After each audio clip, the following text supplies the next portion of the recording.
생각하고 하나님께 영광되는 교회를 세우려고 하면 어떻게 하면 되겠는가는 이 제목을 가지고 함께 잠시 말씀을 나누고자 합니다.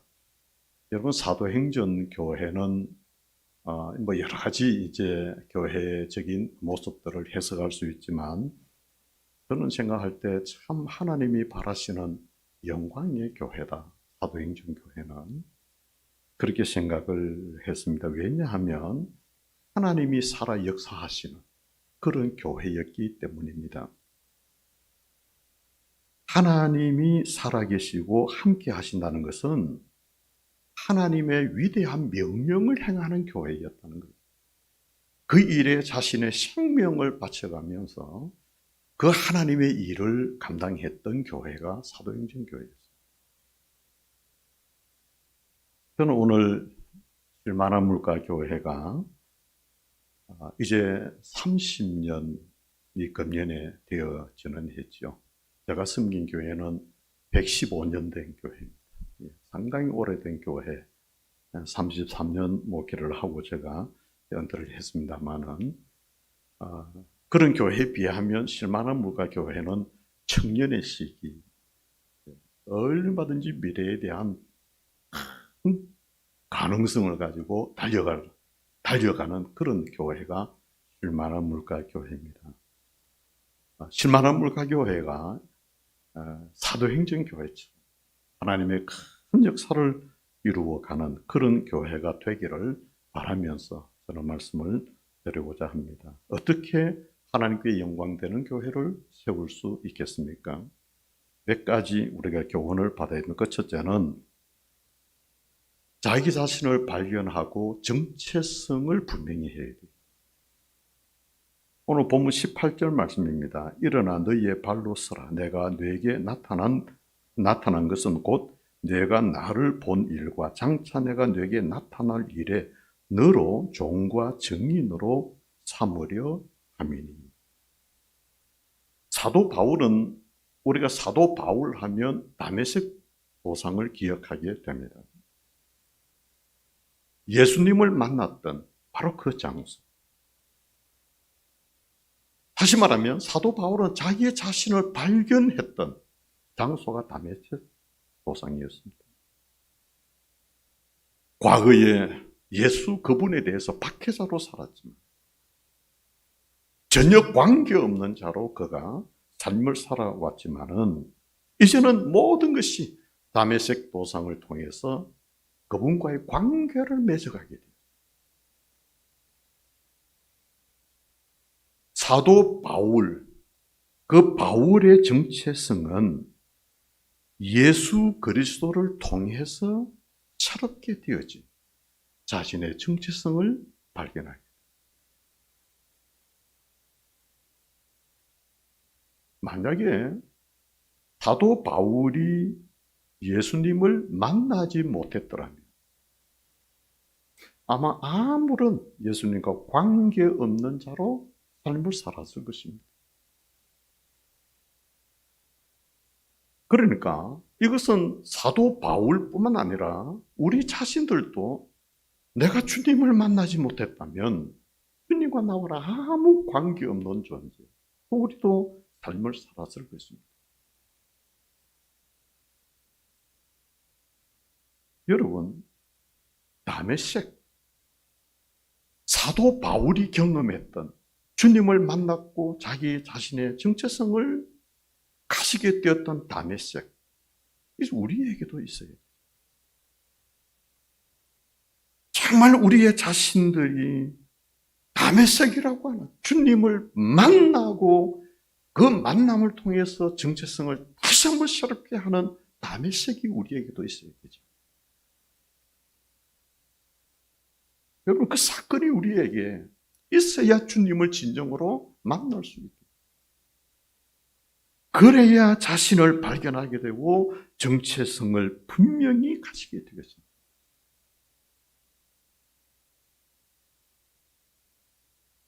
예수님께서 그때 사도 바울에게 말씀을 하셨습니다. 사도 바울은 주님의 음성을 들었습니다. 너로 종과 증인으로 삼으려 하니. 주님은 다메섹, 이 과거의 사울, 그를 만나면서 너를 종과 증인으로 내가 삼겠다.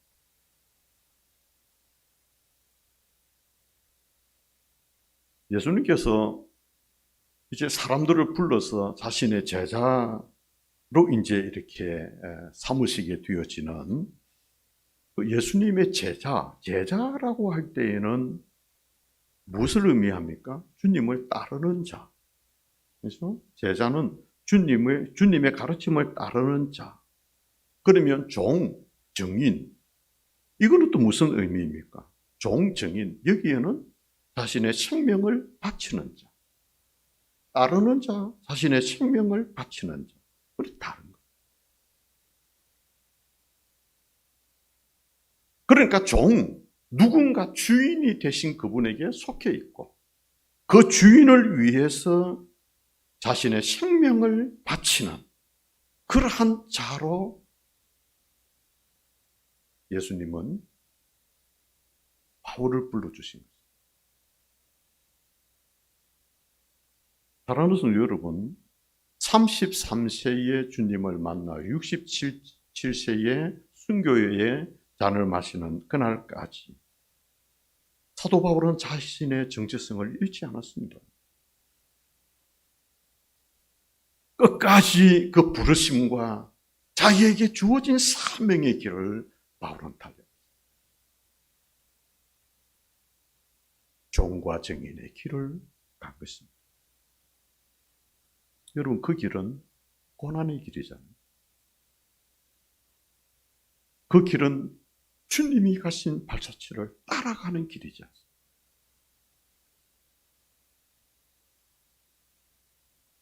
오늘의 많은 신앙인들은 잘 되기 위해서 신앙생활하는 그런 경우도 있을 수 있어요. 가정의 평안을 위해서 신앙생활을 하는 경우도 있을 수가 있어요. 그러면 하나님의 축복, 평안, 또 형통, 그런 측면으로 생각하고 신앙의 생활을 하게 되면 그 반대적 상황이 벌어질 때, 우리가 살아가면서 그 반대의 상황이 주어질 때에는 당황하게 되어지고 어떻게 하든지 그걸 피하려고 하죠.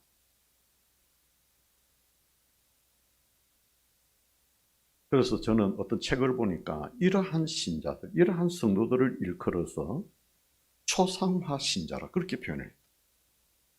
초상화 신자. 그러니까 어떤 분명성이 없는 거예요. 어떤 이 실전적 신앙의 모습이 없는 초상화 신자. 사랑하는 성도 여러분, 우리의 정체성은 어떠합니까? 부름받은 하나님의 자녀로 만족하십니까? 예수 그리스도 그분, 나를 부르신 그분의 종과 증인으로 우리는 삶을 살아가느냐는 것입니다.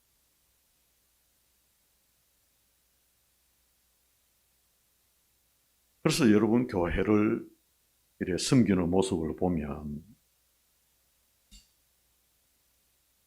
한 분 한 분이 어떻게 일을 하는가, 그 일하는 모습을 보게 되어지면 그 자신과 그 교회가 과연 하나님의 영광 위하여 그렇게 신앙생활을 하고 일하고 교회로 세움 받았는가 아닌가를 볼 수가 있습니다.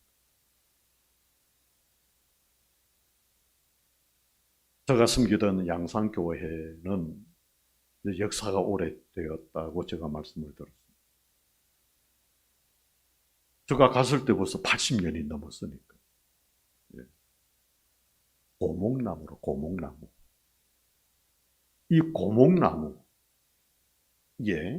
어떻게 하면 꽃을 피울 수가 있고 열매를 맺게 할 수 있을까? 이건 이제 고민이에요. 젊은 35세 갔으니까 어떻게 하면 이 역사를 이루어낼 수 있을까? 그저 고민. 근데 하나님은 하나님의 은혜가 아니면 목회가 안 된다. 그렇게 생각을 저는 늘 하고 있죠. 뭐 제 사람도 와 있습니다만은 참 그 당시에 막막한 그러한 면들이 있었지만 하나님께서는 물금 신도시를 구성해 주시는 거예요. 물금 신도시. 물금 신도시가 물금이 양산에 있습니다. 예. 사실 양산 신도시인데 물금 중심으로 이제 신도시화 되다 보니까 물금 신도시 이렇게 표현되어 있습니다. 인구가 늘어나기 시작하는데 저희들이 처음 갔을 때 인구가 6, 7만 정도. 지금은 36만이에요. 네. 그러니까 지역이 이제 확장되어지니까 교회도 확장돼요. 그러니까 얼마나 좋습니까? 목회하기가. 빈바람 나는 것이죠. 근데 참 묘한 것은 저는 많은 변화를 요구합니다. 우리 henry 목사님도 마찬가지지만 목회하시는 분들은 변화를 계속 추구해 갑니다. 그런데 교인들은 변화를 별로 원하지 않습니다. 네. 우리 양산교회만 그런지 모르겠지만 계속해서 변화를 추구해 가는데 변화를 별로 이렇게 원치를 않는 거예요. 이상하다.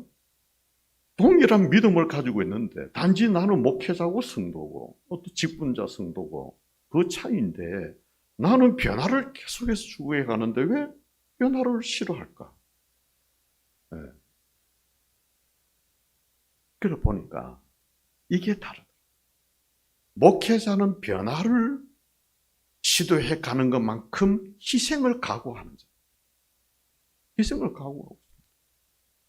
그런데 성도들은 변화를 요구하는 것에 따르는 희생에 대한 부담을 가지고 있습니다. 그걸 제가 늦게 깨달았어요. 부담이 있고. 그 다음부터는 조심스럽죠. 그래서 가능하면 당회의 원만한 결정에 의해서 당회가 그 결정을 내리기 힘들면 중직자 회의에서 원만한 결정에 의해서 함께 일을 이렇게 시도해 가도록 하는 목회 방향을 제가 방향 전환을 한 것이죠. 예.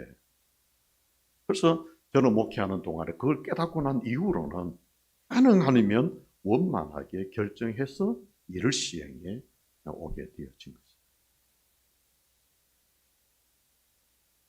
저는 많은 직분자들, 성도들을 이렇게 대하면서 과연 저들의 헌신, 저들의 신앙의 삶이 과연 그들이 속해 있는 우리 양산교회가 하나님의 영광 위에서 세워진 교회일까? 그런 생각을 많이 해요. 여러분, 종과 정인, 고난의 길을 가는 직분자들이 많은 교회.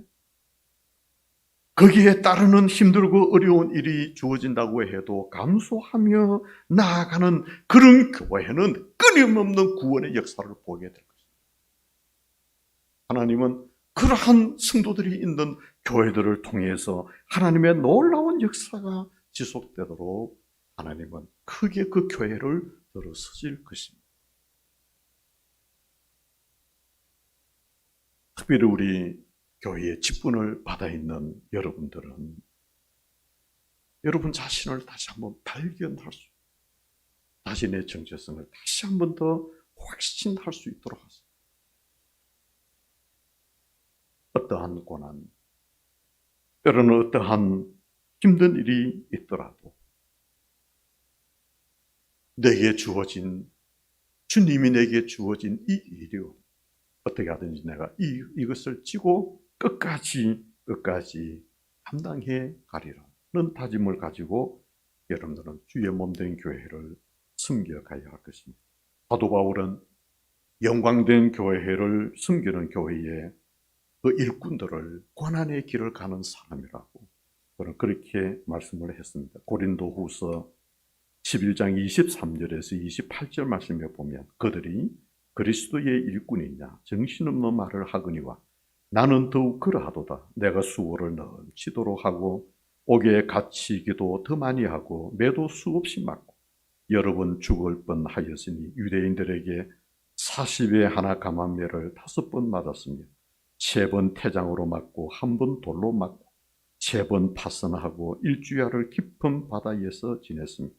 여러 번 여행하면서 강의 위험과 강도의 위험과 동족의 위험과 이방인의 위험과 시내의 위험과 광야의 위험과 바다의 위험과 거짓 형제 중의 위험을 당하고 또 수고하며 애쓰고 여러 번 자지 못하고 줄이며 목마르고 여러 번 춥고 헐벗노라.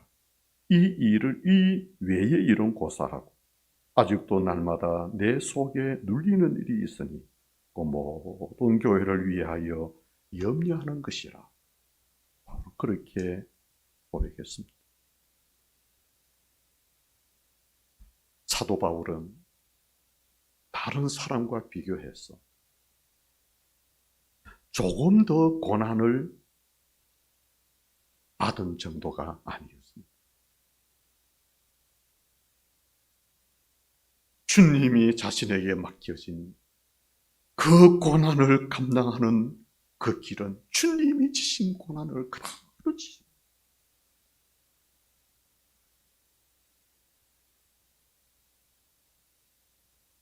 여러분, 고난 없이 우리가 주님의 종 될 수가 있습니까? 고난 없이 주님의 일꾼이라 말할 수 있겠습니까? 고난 없이 정인의 사명을 감당할 수 있다고 생각하십니까? 아니, 그건 고난의 길입니다.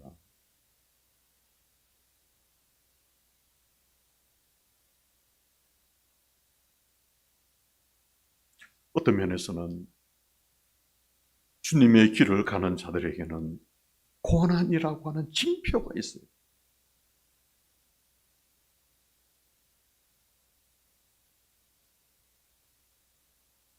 사도 바울은 다른 사람에 비해서 조금 더 힘든 일을 하고자 하는 그런 정도의 고난의 길이 였지 않습니까? 주님으로부터 받은 종과 정인의 길을 가기 위하여 목숨을 걸고 자기의 생애를 건 고난입니다. 오늘의 교회는 이 길 가는 사람들이 적기 때문에 교회에 하나님의 역사가 일어나지 않습니다.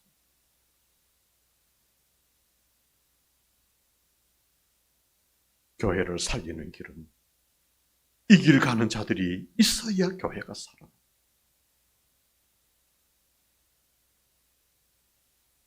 칠만한 물가교회가 사도 바울이 갔던 이 길, 때로는 고난의 길이라 할지라도 아니 그 길이 힘겨워 내가 감당하지 못할 길이라 할지라도 주님 힘주심을 믿고 그 길을 감당해 갈 때 그런 성도들이 7만화 물가교회에 가게 되어질 때 하나님의 놀라운 역사가 일어날 줄로 믿습니다. 또 하나는 영광된 교회가 세워지기 위해서는 정확한 부르심의 목표를 이루어내는 것입니다. 왜 나를 부르셨는가? 그 목표를 이루어내는 본문 17절, 18절 말씀에 보면 이스라엘과 이방인에게서 내가 너를 구원하여 그들에게 보내어 그 눈을 뜨게 하여 어둠에서 빛으로 사탄의 권세에서 하나님께로 돌아오게 하고 죄사함과 나를 믿어 거룩하게 된 무리 가운데서 기업을 얻게 하리라 하더이다. 사도 바울의 정체성은 우리가 앞에서 말씀드린 그 정체성을 가졌고 그 다음에 콜링에 대한 부분이 분명히 있습니다. 정체성과 부르심은 분리할 수 없는 거예요. 정체성은 자신의 발견이라고 한다면 부르심은 하나님의 발견. 자신의 발견과 하나님의 발견. 떨어질 수 없는 것이죠. 이 둘의 조화가 이루어질 때 복음의 역사가 나타나게 되어지는 것입니다. 사도행전의 핵심 메시지의 내용은 어둠에서 빛으로 돌아오게 하고, 그리고 사탄의 권세에서 주님의 권세로 돌아오게 하도록 하는, 이것이 사도행전의 복음의 메시지의 핵심 아니겠습니까? 실만한 물가교회는 어둠에 있는 이 주변에 많은 영혼들이 있습니다. 사탄의 권세 아래 있는 자들이 있습니다. 그들에게 복음을 전하고 그들을 구원하여 하나님의 품으로 돌아오게 하는 그 교회적 사명을 가지고 30년 전에 이곳에 세운 바 되어진 것 아닙니까? 에베소서 5장 8절 9절에 너희가 전에는 어둠이더니 이제는 주 안에서 빛이라. 빛의 자녀들처럼 행하라. 빛의 열매는 모두 착함과 어려움과 진실함에 있느니라.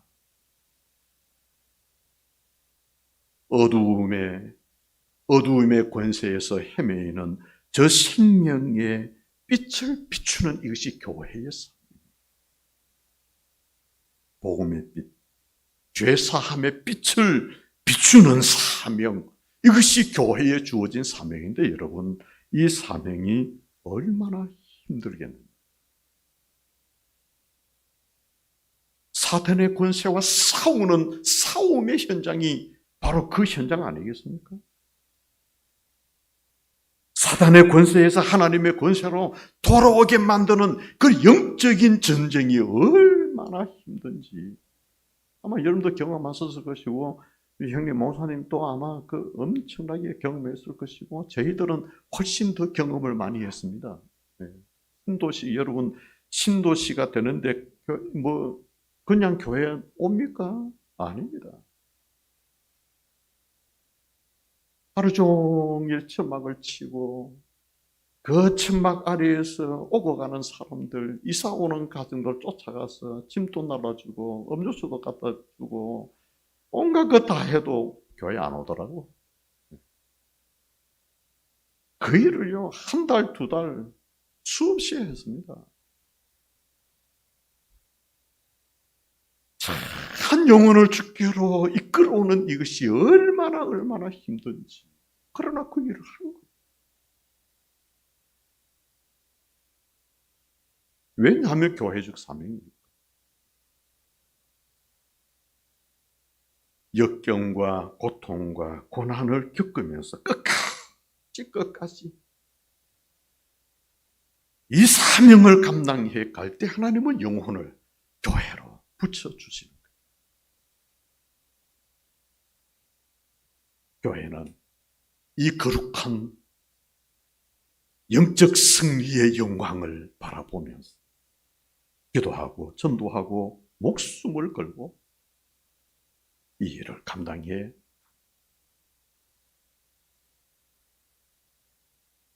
쉴만한 물가교회는 끊임없이 이 사명을 감당해 가야 할 것입니다. 하나님께서 여러분의 교회를 통해서 교육하시고 또 여러분을 부르셔서 함께 하게 하신 하나님의 뜻이 분명히 계십니다. 거룩한 구원의 역사, 끊임없이 지속되어지는 생명 구원의 역사를 능력 있게 감당해 가는, 하나님이 나를 부르심의 목적을 감당해 가는 그런 여러분들이 되시기를 바랍니다. 마지막, 하나님께 영광 되기 위해서 자신이 해야 될 일을 끝까지 하셔야 합니다. 교회는 사람이 계획하고 사람이 바라는 것을 이루기 위해 하는 그러한 목적이 교회에 있는 것은 아니죠. 교회는 하나님이 바라시는, 그 일을 이루기 위한 목적이 교회에 있는 것입니다. 이것은 바로 영혼 구원의 역사입니다. 교회는 세상을 향하여 회개에 합당한 염려를 맺도록 하는 그 세례 요한의 외침이 있는 것이 교회입니다.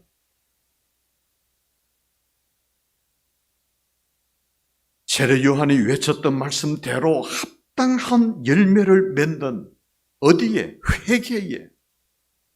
그래서 그 영혼이 죄로부터 돌아서서 진노로부터 하나님께로 돌아와 참된 평안과 영원한 생명을 얻는 그 일을 위해서 교회는 세워져 있는 것입니다.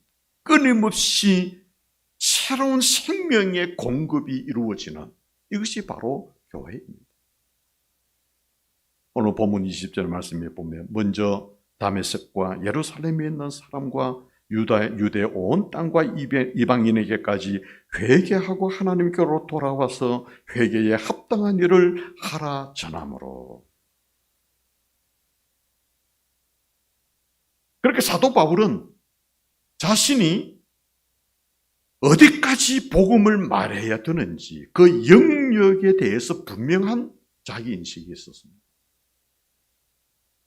무작정하고 바울이 복음을 외치고 그렇게 다는 것이 아니었습니다. 사도 바울의 목적은 지역적인 목적이 아니고 하나님께로 돌아와서 회개에 합당한 열매를 맺기까지 전 과정을 가르치는 이것이 자신에게 주어진 영역이다.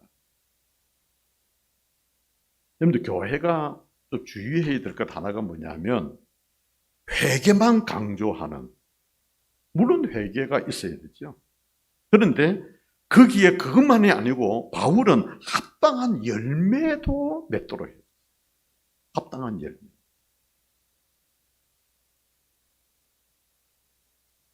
어떤 면에서는 이 회개도 필요하지만 거기에 따르는 합당한 열매를 맺게 만들 때 회개한 영혼이 이 더 신앙의 성숙을 이루어낼 수 있고 또 교회 확장하는 그 일의 일꾼이 되는 그런 역사가 열매 맺는 자들에게서 나타나게 된단 말이에요.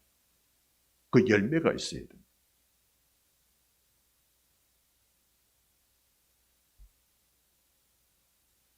생명을 구원하고 그리고 그 생명을 양육하는 거죠. 물론 와보라 중요하죠. 그러나 참 새가족 양육을 해보면 처음 교회에 나오시는 분이 세례교인이 되어지고 교회의 직분자가 되어지고 그래서 교회 일꾼이 되어지는 것이 기적입니다. 기적. 야, 정말 힘듭니다. 수백 명이 등록하고 또 거기에서 3분의 1 정도가 새가족 양육 훈련까지 다 받아도 마지막 열매로 맺히워지는 확률은 낮은 거예요. 예. 온갖 선물 다 주고, 예. 그래 해도요. 마지막 열매가 맺히워지는 것은 확률이 낮아요. 그러나 그래도 교회는 그 열매에 관심을 두고 열심히 복음을 전하고 또 양육하고 그들이 교회에 올바른 신앙인으로 일꾼으로 세워지기까지, 그래서 그분을 통해서 하나님께 영광 돌려 또 생명 구원의 역사가 일어나도록 하기까지 교회는 열심히 수고할 수밖에 없는 거죠.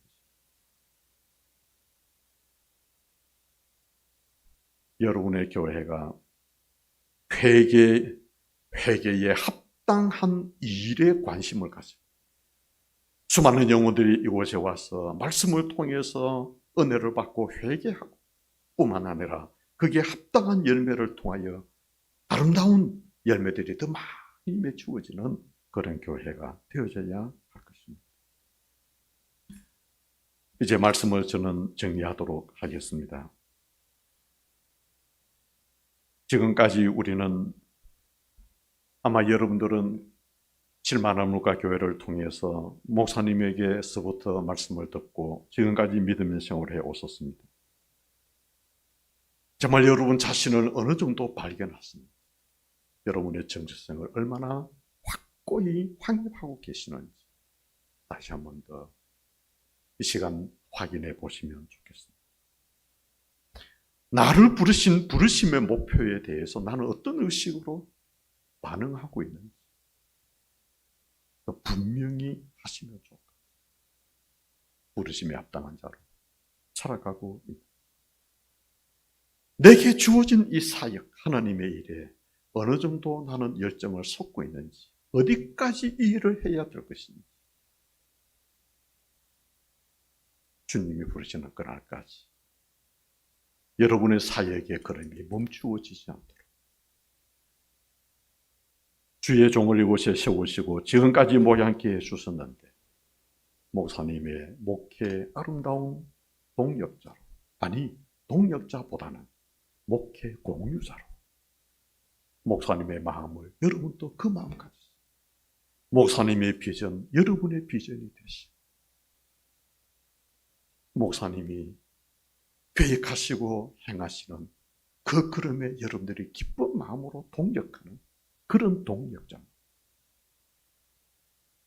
그래서 교회를 아름답게 섬겨서 하나님이 원하시는 하나님께 영광 되어지는 아름다운 교회를 세워가는 그런 실마나 물가, 모든 성도들이 되시고 실마나 물가는 정말 하나님께 영광 되어지는 교회로 크게 시험받는 은혜가 있기를 주님의 이름으로 축원합니다.